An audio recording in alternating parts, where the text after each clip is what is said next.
lagi sampai kita jumpa lagi.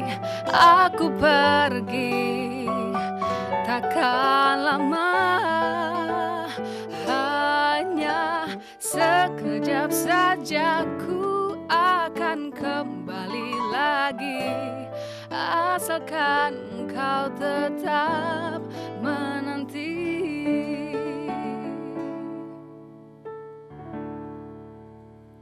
Ya, kembali lagi di Ngopi Ngobrol Pakai Isu. Kita masih bicara tentang styrofoam. Dan saat ini sudah hadir bersama saya Pak Budi Hartono, atau mungkin yang akan lebih akrab nanti saya sapa Pak Buton aja ya Pak ya. Nah, Pak Buton ini adalah perwakilan dari Unit Pelaksana Teknis Keselamatan Kesehatan Kerja dan Lingkungan Universitas Indonesia atau UPT K3L ya Pak ya. UPT K3L. Iya, UPT K3L. Nah, kita langsung saja nih tanya-tanya pada Pak Buton tentang regulasi tadi Pak. Nah, jadi kita tadi ngobrol-ngobrol dengan Sobat TVUI soal regulasi di UI terkait penggunaan styrofoam ini Pak. Mungkin bisa dijelaskan? Ya, jadi regulasi di UI itu memang sudah ada sejak tahun 2011. Itu komitmen dari pimpinan UI saat itu merupakan SK Rektor Payung.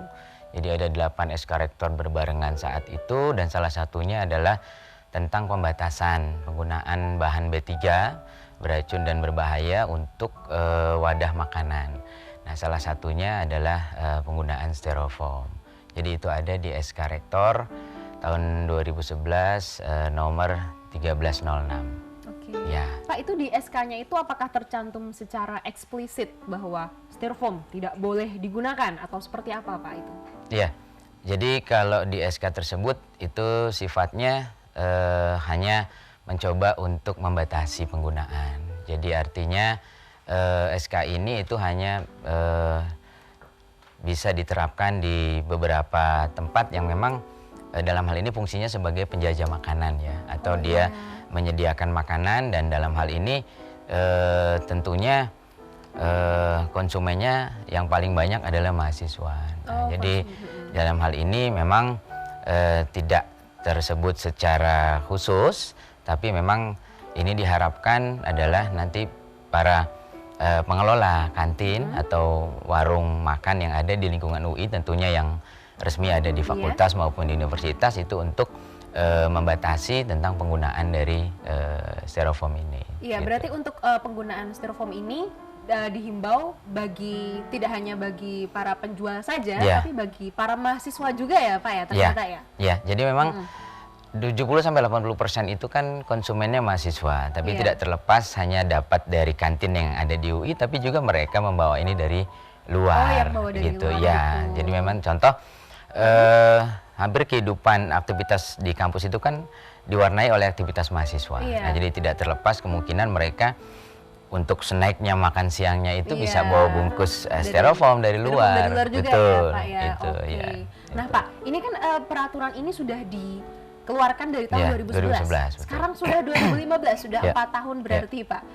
Kalau dari sepengetahuan atau dari observasi yang dilakukan oleh K3L, apakah peraturan itu sudah berjalan dengan efektif Pak? Ya, untuk implementasinya secara langsung kita sampai sekarang memang belum, tapi kita bekerjasama dengan Direktorat Pengelolaan Fasilitas itu untuk jumlah sampah yang ada di UI itu memang terlihat sudah berkurang gitu. Jadi untuk styrofoam ini kelihatan sudah berkurang, dan juga baru di beberapa bulan yang lalu itu ada acara Unplastic Day dalam Hari Lingkungan Sedunia itu.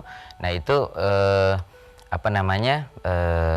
kelompok mahasiswa terutama dari Departemen Lingkungan Hidupnya itu di BEM UI itu juga sangat concern untuk hal ini. Jadi memang saya kira pionirnya dalam hal ini adalah mahasiswa. Betul. Jadi pionir untuk mengurangi penggunaan styrofoam adalah mahasiswa. Betul. Pak, kalau memang peraturan ini untuk saat ini masih himbauan sifatnya.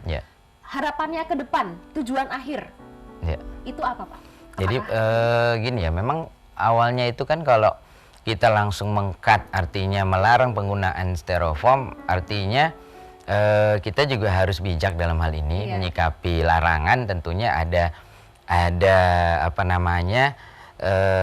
suatu tindakan atau suatu rencana untuk menggantikan styrofoam tersebut. tadi ya, Betul. Pak, ya, Artinya kalau kita belum siap untuk hal ini, maka ini tidak bijak tentunya. Jadi malah nanti mahasiswa itu akan berbalik gitu ya. Kalau kami nggak boleh, gantinya apa? Dong, Nah gitu kan gitu. ya, Pak, Nah ya. jadi memang dalam hal ini kita terus mengupayakan edukasi ya, karena melalui edukasi mahasiswa sebagai agent of change, begitu juga dengan staf akademik yang lain maupun staf administrasi yang ada di lingkungan UI, begitu juga dengan masyarakat umum, tamu yang hadir di UI mungkin itu bisa bersama-sama betul, mengenali artinya gitu. mulai mengetahui bahwa UI itu punya gitu, artinya kalau bawa styrofoam ke UI itu dilarang atau tidak diperbolehkan, itu seperti itu.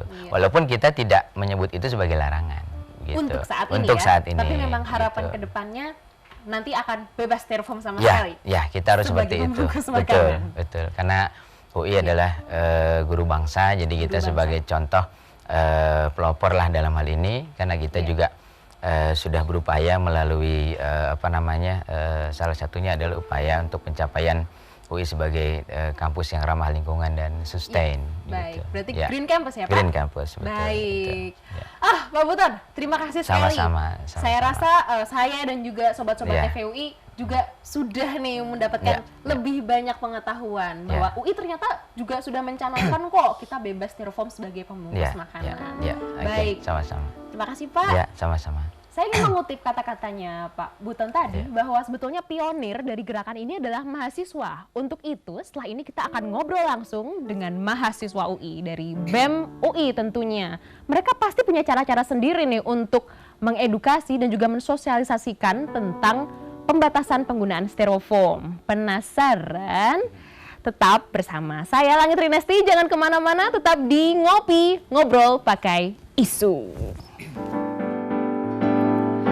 Oh malunya hati ini bila ku ingat saat itu kami hanya saling berpandang dan terdiam terpaku. Oh bulan hanya dirimu yang menyaksikan segalanya. Oh bulan tolonglah. Tapi kalau untuk masalah styrofoam sendiri itu yang terlibat selain dari BEM UI, dari pemangku kebijakan di tingkat UI juga ya.